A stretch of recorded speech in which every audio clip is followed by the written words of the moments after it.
So, I hope you're having a good day. If you're not, fix it. Come on. So if you're not having a good day, let me tell you a quick little story of what happened today, and maybe you can laugh at me and make your day feel a lot better. First of all, mistakes happen. I completely understand this. So today I was scheduled to have a phone interview with a recruiter for a job that I applied for. Long story short, I never had the interview. And it's completely my fault that now the guy is not responding to me, and I'm just sitting here face palming at how a simple mistake can just pretty much ruin your day. The recruiter reached out to me, he's like, hey, I saw your resume, I'd like to have a phone interview with you and move the application to the next process. The recruiter asked for my available times and phone number so we can have an interview. So I gave him my available times and my phone number. And this is where the quick story gets interesting. So 1 o'clock comes by, I'm waiting, nothing. 1:10 comes by, nothing.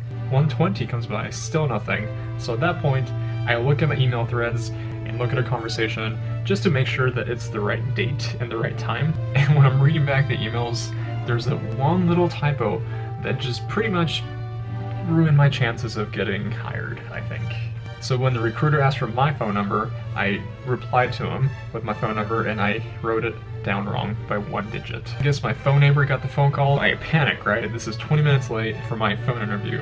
I sent him an email saying, hey, there was a typo, mistakes happened. Yeah, so that was an hour and 10 minutes ago, and he still hasn't replied to my email, so I'm pretty sure I'm not gonna get hired.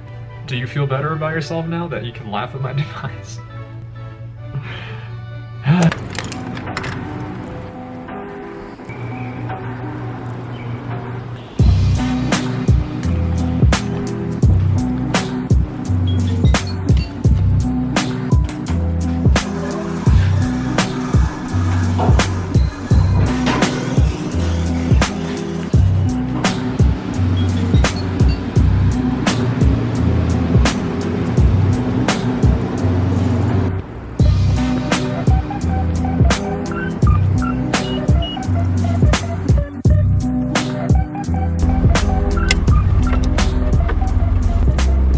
We're in the car because this is a car channel, right? So that's what you do car things. So these last couple of days have kicked my butt.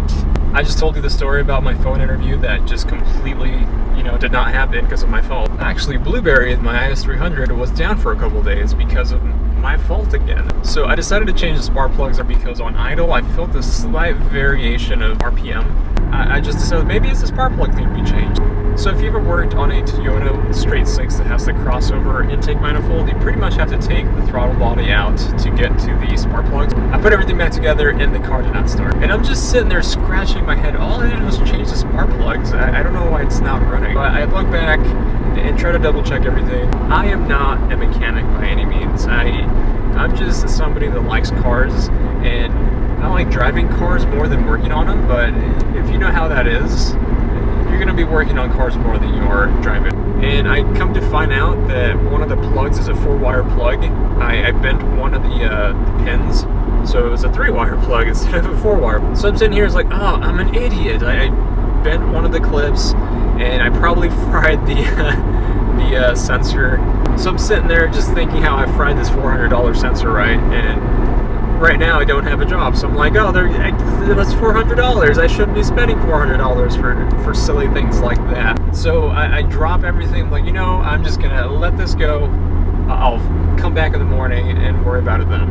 It came to the point where it's like, you know what? I don't want to buy a $400 sensor for this car. I'm just gonna buy a $500 car and just part out this car. And that was my train of thought. This thing has coilovers, it has bigger brakes, it has an exhaust, it has this, and I can part it out and make some money. And I was so angry that I almost just parted out this car. It's like, what if I fried this? What if I fried that? And I'm sitting there, it's like, I'm not gonna buy a $400 sensor. That's dumb. Like, I'm just not. So at this point, the Lexus was down. And then the next day, I made no progress. I didn't even look at the car because I didn't want to be around it. So I go back, motivated to fix this thing. It's still kind of angry at it, and I take everything apart. I take, everything I can, and there's one thing that I noticed that I did. Notice how this video is all of me doing everything wrong, because for some reason, I break things. In front of this car, there's a, I'm not sure what it's called, but I would call it the main coil pack plug that goes into the main body of the harness. That wasn't plugged in. So I plug in that clip that I forgot to even put on because it was under a cover.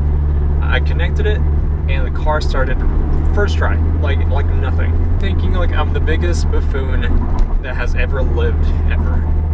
I'm over here just ruining my day, getting angry at the world, and about to park this car. Like I had a plan to park this car out, and then I played around with my accelerator position sensor, and that thing was fine. So I would have spent $400 on a sensor that I didn't need to. I would have been even more mad. And as I continue to make mistakes, there's one thing that I'm just starting to slowly learn, and that is how you act to them. Like this phone interview thing, I completely misspelled or mistyped my phone number, so I missed out on a phone interview. I probably missed out on this job opportunity. Am I salty? Yes, I'm extremely salty. And I wasn't gonna film a video about this, but I felt like I needed to. Not only to get it out of my chest, but I guess at the end of the day, it's just how you react to them. It is how... Don't ruin your day because you forgot to plug in a coil pack and then your car won't start, and then you're about to part it out for no reason. So one thing that makes me really happy right now, after this week has been just kicking my butt. Earlier in the years, I took a break from YouTube because I sold my S14 and I didn't have a car for 3 months.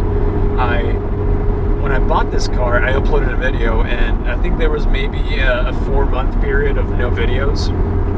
When I uploaded my first video of this car, a lot of you guys unsubscribed. Maybe, I want to say maybe 25 people unsubscribed. And after 22 videos, I finally came back from that blueberry curse. And if you're sitting there looking at me, it's like, wow, it took you 22 videos to make 25 subscribers.